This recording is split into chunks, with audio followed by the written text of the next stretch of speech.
വഖഫ് ബില്ലിന്റെ പേരിൽ ക്രൈസ്തവരെ പ്രീണിപ്പിക്കാൻ BJP ശ്രമിക്കുമ്പോൾ കഴിഞ്ഞ ദിവസമാണ് മിനിയാന്ന് ഒഡീഷയിൽ ഒരു വൈദികൻ, ക്രൈസ്തവ വൈദികൻ ക്രൂരമായി ആക്രമിക്കപ്പെട്ടത്. Father Joshi George. ഞാൻ ഇന്നലെ അദ്ദേഹവുമായിട്ട് സംസാരിച്ചിരുന്നു. പള്ളിയിലേക്ക് 100-300 പോലീസ് കയറി വന്നു. നിങ്ങൾ ആരാന്ന് ചോദിച്ചു. അപ്പോൾ പറഞ്ഞു ഞാൻ വികാരിയാണെന്ന് പറഞ്ഞു. ഇദ്ദേഹം സഹവികാരിയാണെന്ന് പറഞ്ഞു.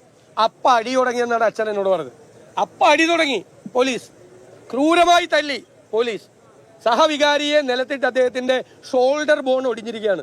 ഷോൾഡർ ബോൺ, ഈ ചുമലിലെ എല്ല് ഒടിഞ്ഞിരിക്കുകയാണ്. അച്ഛനാണ് വികാരിയും സഹവികാരിയാണ് എന്ന് അറിഞ്ഞപ്പോൾ പോലീസ്, ഒഡീഷയിലെ പോലീസ് അടി തുടങ്ങി. അച്ഛൻ എന്നോട് നേരിട്ട് പറഞ്ഞ കാര്യമാണ് ഞാൻ നിങ്ങളോട് പറയുന്നത്. ക്രൈസ്തവർക്കെതിരായി ഈ രാജ്യത്തുടനീളം വ്യാപകമായ അക്രമങ്ങളാണ് അഴിച്ചുവിട്ടിരിക്കുന്നത്. എന്നിട്ട് കേരളത്തിൽ വന്ന് ക്രൈസ്തവരെ പ്രീണിപ്പിക്കാൻ വേണ്ടിയിട്ട് നിങ്ങൾക്ക് വേണ്ടിയാണ് നിലകൊള്ളത് എന്ന് പറയുന്ന ഈ ആട്ടിൻ തോലിട്ട ചെന്നായ്ക്കളെ തിരിച്ചറിയാൻ കേരളത്തിലെ ക്രൈസ്തവ സമൂഹത്തിന് കഴിയുക തന്നെ ചെയ്യും എന്നാണ് ഞങ്ങളുടെ വിശ്വാസം.